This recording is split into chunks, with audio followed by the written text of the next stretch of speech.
안녕하십니까. 트렌드 읽어주는 남자 날카로운 상상력 연구소장 김용섭입니다.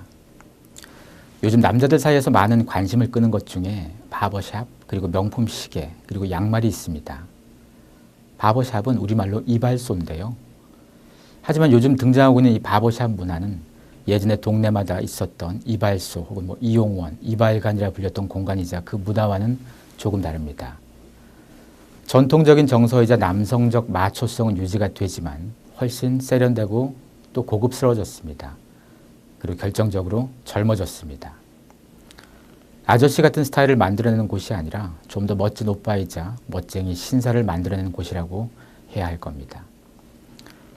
단지 머리만 자르고 면도만 하는 곳에서 이제 구두도 닦아줄 수 있고 시가를 피거나 위스키도 마시고 넥타이나 셔츠도 살 수 있는 곳으로 확장되고 있기도 합니다. 헤어스타일뿐 아니라 남자의 스타일 전반을 다루는 공간인 겁니다. 이발소가 미용실에 밀려 퇴조한 건 전 세계가 마찬가지입니다. 우리나라에선 이발소 시장이 미용실 시장의 10분의 1 이하까지 떨어져 있습니다. 이발소를 되살리자고 하는 건 런던이나 뉴욕에서 먼저 시작됐습니다. 남자들이 패션과 뷰티 스타일에 눈을 뜨면서 남자만을 위한 스타일링 공간에 대한 필요성이 커졌고 바버샵이 바로 그 요구를 충족시킬 대안으로 부상했습니다. 불황임에도 잘 팔리는 것이 있다면 그건 욕구와 관련되는 제품입니다. 특히 그 제품이 고가라면 더더욱 그렇습니다. 요즘 주인공이 바로 시계입니다. 그냥 시계가 아닌 고가의 명품 시계입니다. 중저가의 캐주얼한 패션 시계들의 매출 증가는 미미하지만 명품 시계 매출 증가만큼은 놀랄 정도로 높습니다. 주요 백화점의 명품 시계 매출은 몇 년 동안 계속 연간 20-30%대 가까운 증가세를 이어가고 있습니다. 원래부터 고가의 명품 시계는 부유층 남자들에게 탐닉을 받아왔었습니다. 70년대에도 롤렉스 시계 좋은 건 다들 알았었고 부자의 상징이기도 했습니다. 과거엔 5, 60대가 주로 명품 시계 소비자였다면 이제는 30, 40대까지 포함된 게 좀 달라진 겁니다. 소비 연령대의 폭이 더 넓어지고 소비는 더 확장된 겁니다. 나이 50에 롤렉스 시계를 차고 있지 않은 남자는 실패한 인생이다라는 말이 있습니다. 프랑스 광국의 거물 자크 세겔라가 한 말인데요. 사실 이 사람은 푸틴 러시아 대통령의 정치적 후원자 중에 한 명이기도 합니다. 푸틴 대통령은 알려진 바처럼 롤렉스 애호가입니다.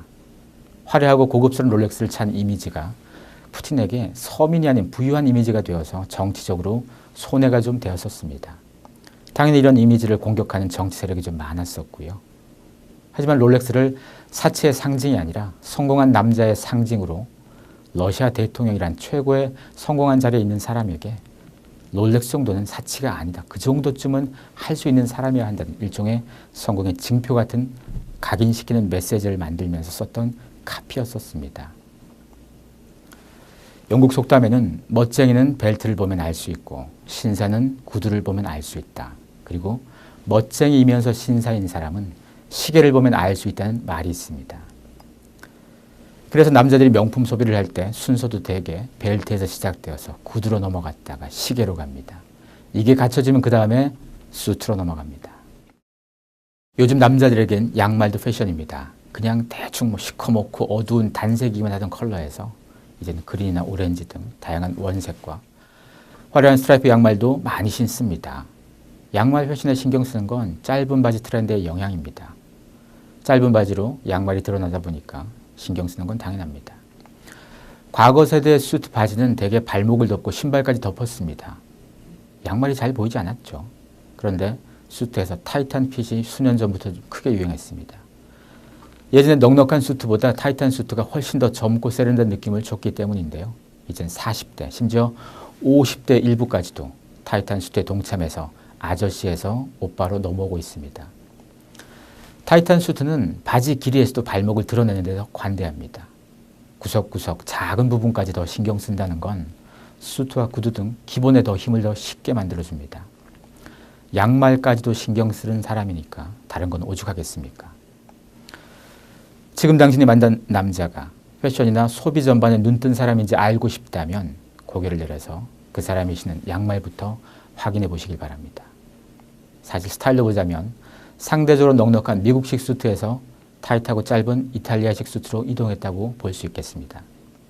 그래서 40, 50대 아저씨들이 바로 운동해서 뱃살을 빼고 있고 그렇게 빠진 날씬한 몸으로 슬림핏의 양복을 소화하는 겁니다. 슬림하게 입으면 키도 더 커 보이고 더 젊어 보이기 때문에 꽃중년이라 불리는 사람들에게 필수가 되고 있습니다. 요즘 잡지 시장 분명히 불황입니다. 하지만 유독 그 중에서 호황인 분야가 하나 있습니다. 바로 남성 패션 잡지입니다. 남성 잡지가 늘어난다는 것은 남성을 소비 타겟으로 하는 제품들의 시장 규모가 커지고 이와 연결된 광고 시장이 커졌다는 의미가 되기도 합니다. 과거의 남자들은 시사경제지를 남자들의 잡지로 받아들였습니다. 술자리에서의 대화 소재도 대개 여기에서 출발합니다. 정치 얘기하다가 경제 얘기하다가 재테크 얘기하다가 여자 얘기 그렇게 끝납니다. 과거를 추억하며 군대 얘기도 하거나 골프 얘기, 와인 얘기도 종종 끼어들지만 더 이상의 레퍼토리는 별로 없습니다. 이랬던 남자들이 어느 순간부터 명품, 시계, 명품 구두, 안티에이징 화장품, 수입차 얘기를 하고 있습니다. 남자에게 정치와 경제 얘기 외에도 얘기할 거리가 더 많아졌고 남자가 자기를 꾸미고 즐겁게 노는 것에도 관대해졌기 때문입니다. 요즘 남성 잡지는 남자들이 가진 인생이자 성공에 대한 태도 변화를 고스란히 담아냅니다.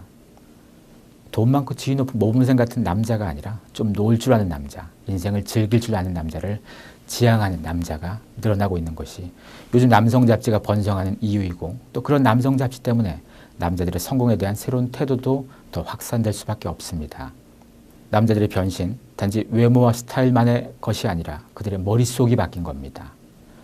패션에 눈뜬 아저씨들, 자신의 스타일에 눈뜬 남자들, 우린 이런 변화를 받아들여야 합니다.